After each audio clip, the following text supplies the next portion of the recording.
김종상이라고 하는 아동 문학가가 있어요. 이분이 쓴 동화 중에 아버지를 팝니다라고 하는 동화가 있습니다. 내용은 이렇습니다. 미국 어느 큰 신문사의 큰 지면에 광고가 하나 떴습니다. 그 광고의 내용은 아버지를 1만 달러에 팝니다라는 제목의 광고였습니다. 1만 달러가 지금 우리 돈으로 얘기하면은 환율로 하면은 1,235만 원 정도 됩니다. 그러니까 1,000만 원 넘는 돈을 받고 아버지를 팔겠다라고 하는 거예요. 근데 그 내용이 이런 거예요. 저희 아버지가 수년 전에 중풍과 치매로 앓아눕고 계십니다. 긴병에 효자 없다고 아버지 음식 먹여드리고 똥오줌 받아내고 이런 일을 하다 보니까 너무 지쳐서 더 이상 아버지를 수발하기 어려워서 아버지를 팝니다. 이렇게 광고를 낸 거예요. 그 광고를 본 미국 사람들이 경악을 금치 못했습니다. 뭐 이런 불효자가 다 있노 하면서도 이런 미친놈이 다 있노. 1만 달러를 준다고 해도 누가 그 병환으로 누워있는 노인을 수발하겠다고 데려가겠습니까? 그 반대로 1만 달러를 받고 아버지를 팔겠다고 하니까 이게 기가 막힌 광고죠. 사람들이 별 희한한 광고다 하면서 사람들이 경악을 금치 못했습니다.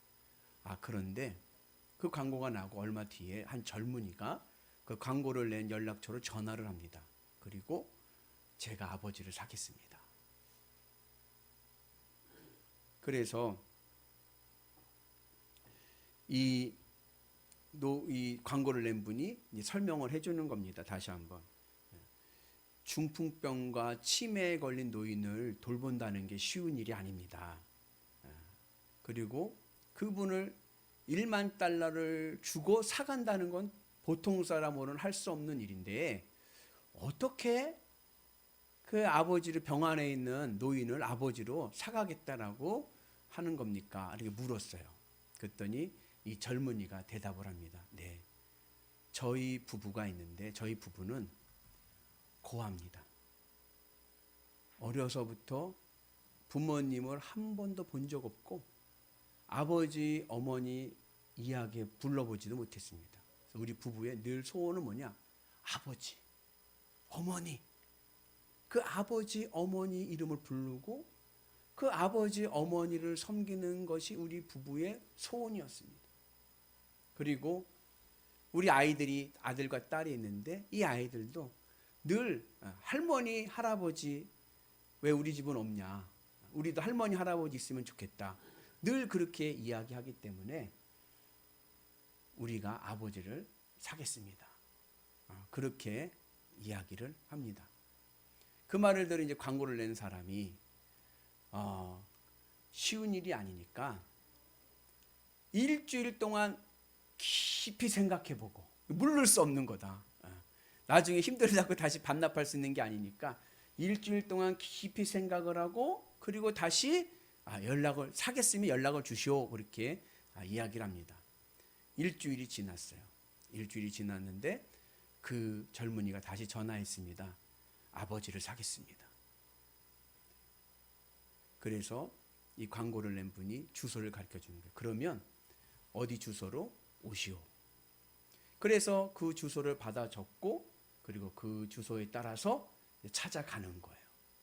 찾아가서 봤더니 깜짝 놀란 거예요. 왜냐하면 이 젊은 부부는 아버지를 돌보다가 경제적으로 어려워서 가난이 어렵지 않습니까? 부모님 모신 이게 계속 이 병자에 있는 노인을 모신다는 게 쉬운 일이 아니니까 경제적으로 어려워서 판다고 한 줄 알았더니 그 집이 부촌에다가 요즘 말로 하면 강남에 아주 잘 사는 집에 대저택인 거예요. 그 주소지가 맞나 이렇게 보는데 주소지가 맞아요. 그래가지고 이름도 맞고 초인종을 눌렀습니다. 가정부가 나왔어요. 그 안내를 하는데 와 정원도 얼마나 큰지 수영장도 있고 너무나도 아름답게 꾸며놨고 집 안 거실도 너무나도 멋있는 거예요. 그 거실 의자에 한 노신사가 앉아 있습니다. 그러면서 그 젊은 부부에게 내가 광고 낸 사람입니다. 앉으시오 그러는 거예요. 그리고서는 다시 한번 내가 묻겠습니다. 정말 내 아버지를 사가겠습니까? 중풍과 치매에 걸려서 누워 계시는 거동도 못하시는 내 아버지를 정말 1만 달러에 사가겠습니까? 그렇게 물어본 거예요. 그랬더니 젊은 부부가 두 손을 같이 부부끼리 꼭 잡고 예, 사겠습니다. 그러면 계약서부터 씁시다. 예, 아버지 보여드리기 전에 계약서부터 씁시다 그래가지고 계약서를 쓴 거예요. 그리고 1만 달러 주시오. 예, 나중에 딴소리 하기 없기요 하고 1만 달러를 받고 계약서를 쓰고 그리고 서명을 했습니다. 그리고 난 다음에 그 이 노신사가 이야기합니다. 그 노인이 바로 나요. 그러니까 이 노인이 자기 얘기를 해주는 거예요. 나는 자녀가 없고 아내는 사별했고 내 많은 재산이 있는데 사람들이 다 내 재산을 보고 모인다는 거예요. 아버지처럼 섬기겠다고. 그런데 나는 내 재산이 아니라 그냥 아버지의 존재로서 나를 부모처럼 여겨줄 그러한 자녀를 얻고 싶어서 그러한 광고를 내었다라고 이야기를 합니다. 그러면서 이 노신사가 이제 젊은 부부에게 얘기하는 거죠. 이제 오늘부터 당신은 내 아들이고 당신은 내 며느리요. 아들아, 며느라, 손주들이 보고 싶다. 집에 가서 그 손주들, 아들, 딸, 손주들 데리고 와서 우리 집에서 살자.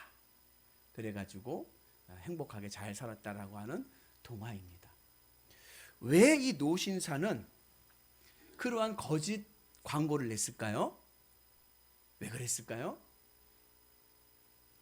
아무 조건 없이, 아무 조건 없는 진정한 효심을 확인하기 위해서입니다.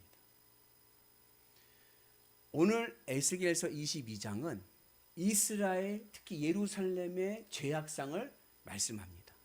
크게 두 가지의 죄악상이 있어요. 하나는 우상숭배입니다. 우상숭배 안에는 이방신을 섬기고 또 외국 강대국을 의지하고 그리고 물질을 사랑하는 것, 이걸 다 합쳐서 우상숭배의 죄로 말씀하고 있고 또 불법을 행하는 거예요. 불법이라고 하는 것은 부모님을 업신여기고 음란하고 약자를 갈취하고 부정한 재판을 하고 그리고 무죄한 자를 죽이는 그러한 인간관계 속에서의 죄를 이야기합니다. 그래서 우상숭배는 하나님과 인간과의 관계를, 불법은 인간 공동체 사회에서의 죄를 말씀합니다.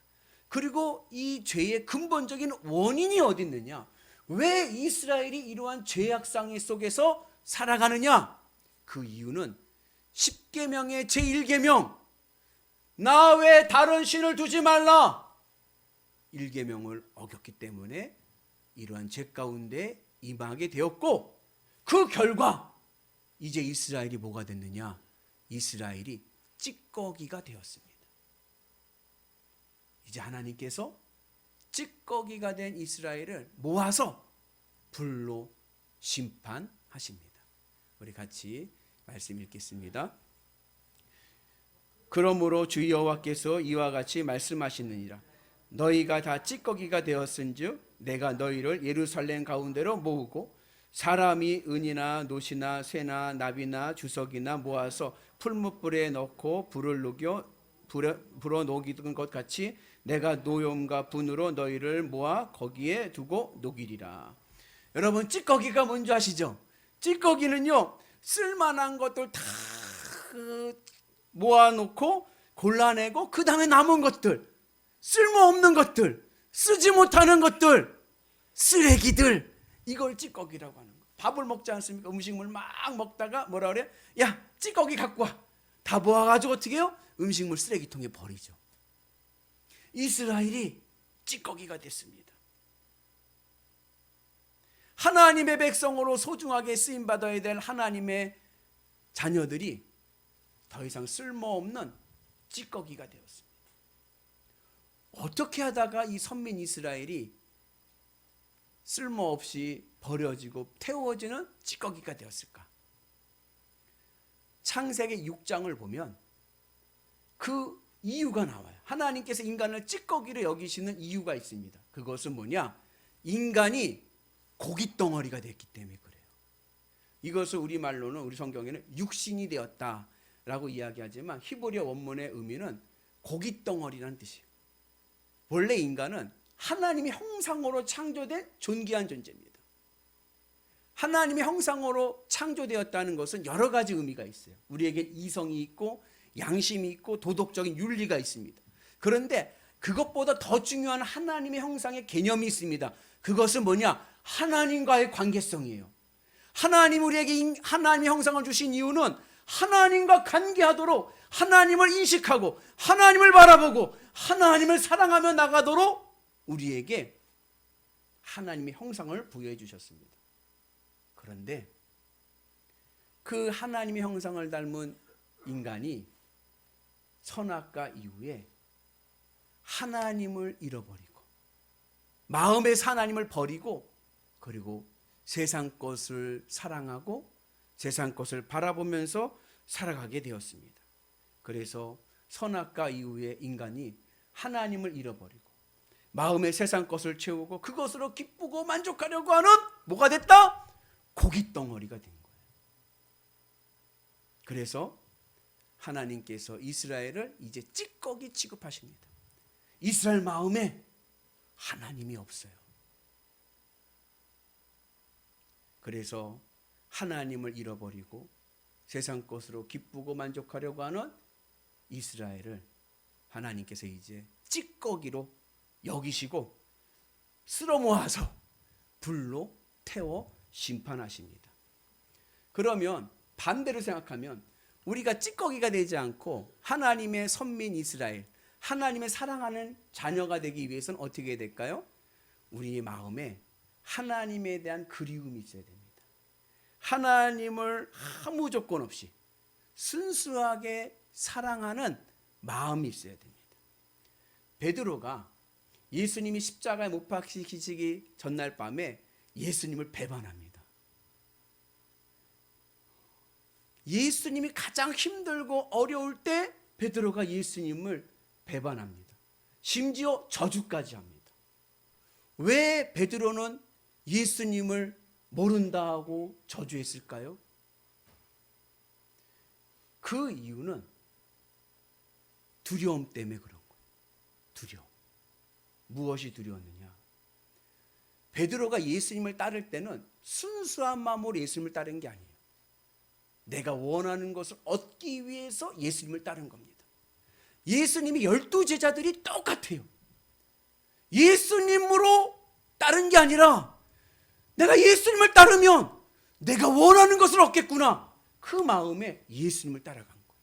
그래서 제자들이 늘 싸우는 게 나중에 예수님이 왕이 되시면 너는 총리가 되고 나는 장관이 되고 누가 머리가 큰 자냐? 누가 장관하고 누가 총리할 거냐? 그런 것들 때문에 싸우게 되는 거예요. 가룟 유다가 예수님을 배반하지 않습니까? 예수님을 팔았어요. 얼마에 팔았죠? 은 30냥이에요. 가룟 유다가 예수님을 판 이유는요, 돈 때문에 판 게 아니에요. 은 30냥은요, 율법에 의하면 죽은 노예 값이에요. 예수님을 죽은 노예 취급한 거예요. 왜 가룟 유다는 쓸모없는 죽은 노예 값으로 예수님을 팔았을까요? 가룟 유다의 마음에 예수님은 더 이상 필요 없는 존재이기 때문에 그래요. 내가 원하는 것을 얻기 위해서 예수님은 더 이상 필요가 없는 거예요. 그래서 헐값에 팔아버린 겁니다. 베드로도 그런 거예요. 예수님을 통해서 내가 얻고자 한 것이 있습니다. 나라의 독립이 있고 부자가 되는 것이고 명예를 얻는 것이고 내가 예수님을 통해서 얻어야 될 것이 있는데 예수님이 십자가에 못 박아 죽게 되는 그 상황 속에 오니까 예수님은 더 이상 나에게 필요하지 않는 존재구나. 그 두려움, 내 것까지 다 빼앗기겠구나. 그 두려움 때문에 예수님을 모른다 부인한 것입니다. 3년 동안 동고동락하고 그 주옥과 같은 예수님의 말씀을 직접 들었고 수많은 기적을 경험했고 예수님의 사랑을 듬뿍 받은 베드로. 근데 그 베드로가 내가 혹시 빼앗길 것이 두려워 예수님을 부인한 것입니다. 그래도 베드로가 나중에 회개하고 돌아올 수 있었던 이유는 예수님에 대한 사랑의 앙금이 남아있기 때문에 그런 거예요. 그 예중에 나중에 부활하신 예수님께서 베드로에게 찾아오셔서 물으시잖아요. 무엇라고 물어보세요? 네가 나를 사랑하느냐. 그래서 베드로가 다시 회개하고 복음을 전하는 하나님의 사람이 되게 된 줄로 믿습니다. 비록 우리가 죄를 짓고 살지만 오늘 우리에게도 돌아와 통곡하고 회개하는 베드로의 마음이 있어야 될 줄로 믿습니다. 여러분, 하나님의 입장에서 보면요, 돈이나 지식이나 건강은요 그렇게 중요하지 않아요. 전능하신 하나님 앞에서 돈이 대수겠습니까? 건강이 대수겠습니까? 지식이 대수겠습니까? 전능하신 하나님에게는 그건 큰 문제가 되질 않습니다. 영원하신 하나님의 나라, 영원한 천국에 준비하신 하나님의 입장에서는 돈과 지식과 건강은 우리에게 그렇게 중요하지 않아요. 비유로 보면은 우리 꼬맹이 아이들 자랄 때 보면 로봇 사주고 인형 사주면 아이들은 어때요? 그거 가지고 그게 전부인 줄 알고 꼭 끼안고 자고 어디를 가든지 들고 다니고 안아주고 뽀뽀해주고 물고 빨고 하지만 부모 입장에서 보면 뭐예요? 아이고 저건 아무것도 아닌데 저거 나중에 버릴 건데. 그런 거예요. 그래서 하나님이 우리에게 가장 중요하게 여기시는 것은 뭐냐? 우리의 마음입니다. 우리의 마음. 내 마음 안에 하나님이 계십니까? 오늘 내 마음 안에 주님이 계신가? 이것이 굉장히 중요한 거예요. 그래서 성경에서 하나님 앞에서 죄라는 이 죄의 개념은 세상에서 말하는 사법적인 죄와는 다릅니다. 법전과 윤리에 나오는 죄가 아니에요. 성경에서 죄는 하마르티아, 빗나가는 거예요. 뭐가 빗나가요? 내 마음의 화살이 하나님께 명중되어야 되는데 내 마음의 화살이 하나님께 명중되지 않고 세상 것에 명중되어서 세상 것에 꽂혀서 살아가는 거예요. 빗나가 버린 거죠. 이것이 죄입니다. 그래서 내가 이 세상 것으로 내 마음에 품고 그것으로 기쁘고 만족하고 행복하며 살아가려고 하는 것, 이것이 죄이고 그 결과 이스라엘이 뭐가 됐다? 찌꺼기가 된 거예요. 이제 쓸어 모아서 불로 태워야 될 찌꺼기가 된 거예요. 그래서 오늘 우리가 주님의 은혜 안에서 우리의 마음에 하나님이 계시는 은혜가 있기를 축복합니다.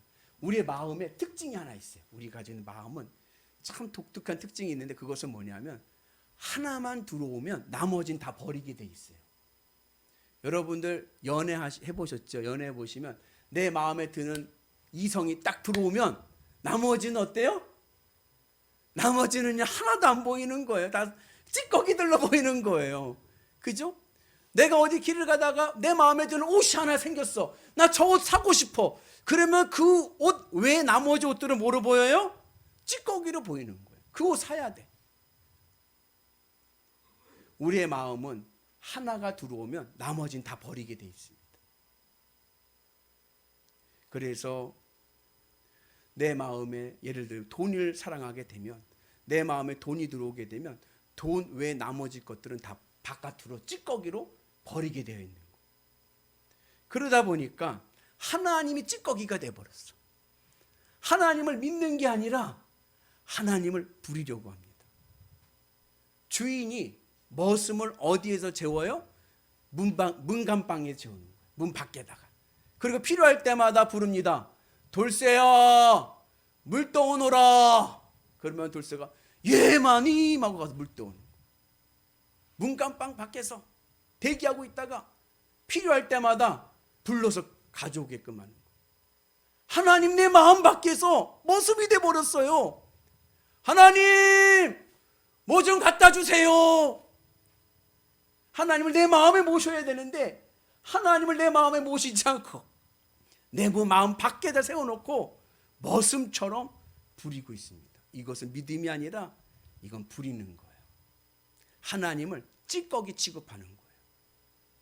이스라엘이 찌꺼기가 된 이유는 하나님을 찌꺼기 취급했기 때문에 그런 거예요. 이스라엘이 하나님을 찌꺼기 취급했기 때문에 하나님이 이스라엘을 찌꺼기 취급하셔서 이스라엘을 불로 심판하시게 되었습니다.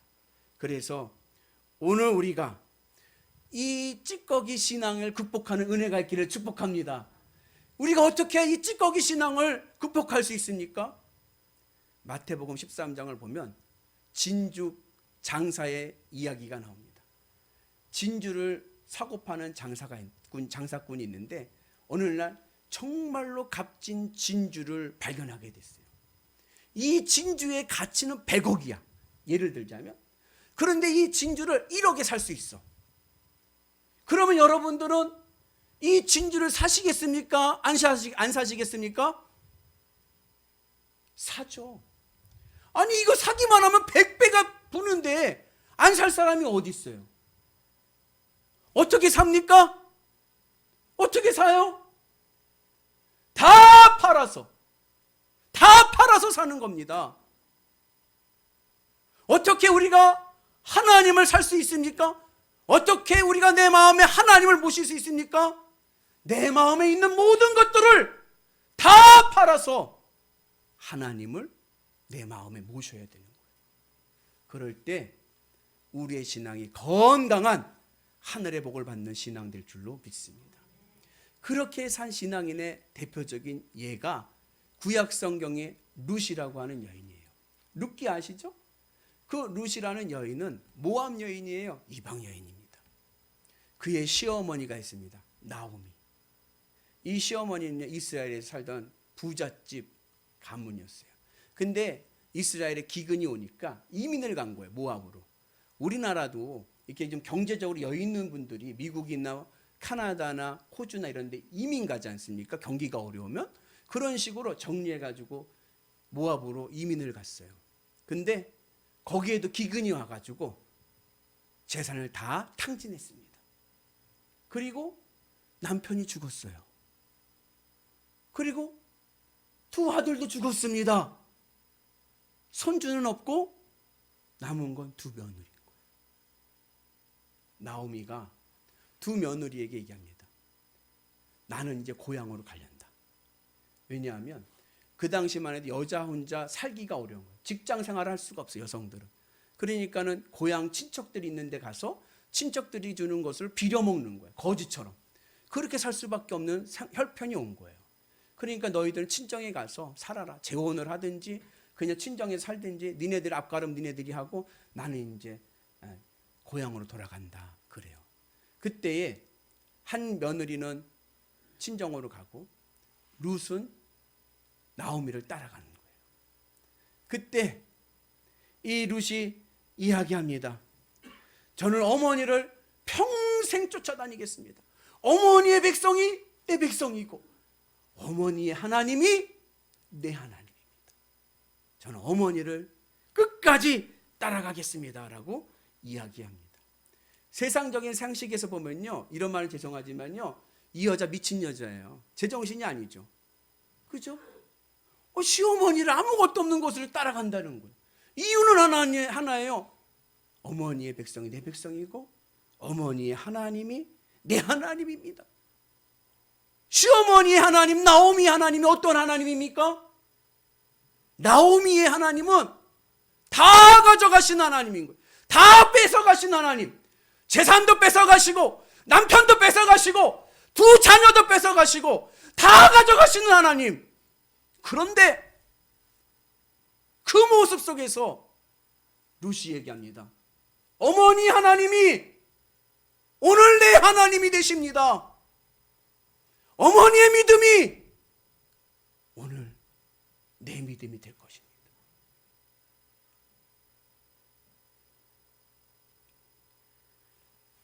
여러분, 아까 이 젊은 부부가 왜 중풍병에 치매에 걸린 노인을 거금 1만 달러를 주고 아버지로 모시겠다고 하였을까요?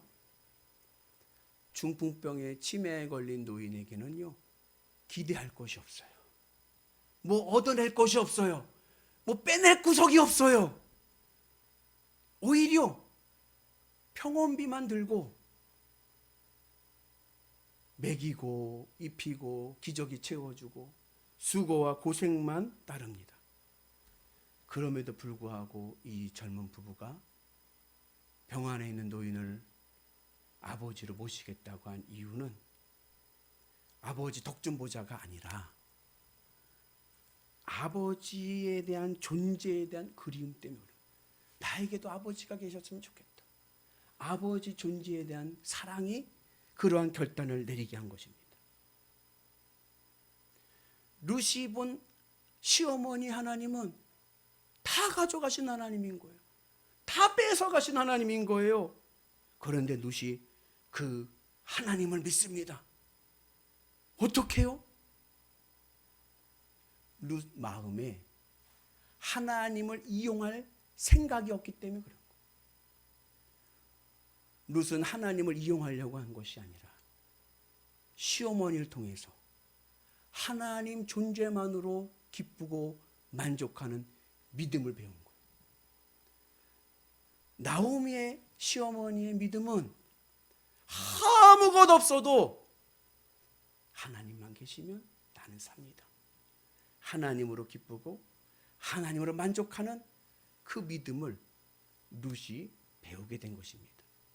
그래서 시어머니 하나님을 나의 하나님으로 받아들입니다. 그리고 그렇게 하나님만으로 기쁘고 만족한 믿음의 길을 가니 하나님께서 룻에게 가문에 복을 주셔서 다윗의 증조보가 되는 이스라엘 역사의 뿌리에 조상이 되는 큰 은혜를 주신 줄로 믿습니다. 여러분 한번 진지하게 여러분 자신에게 물어보세요. 지금 하나님이 여러분들 마음 안에 있습니까? 마음 밖에 있습니까? 하나님 어디 계십니까?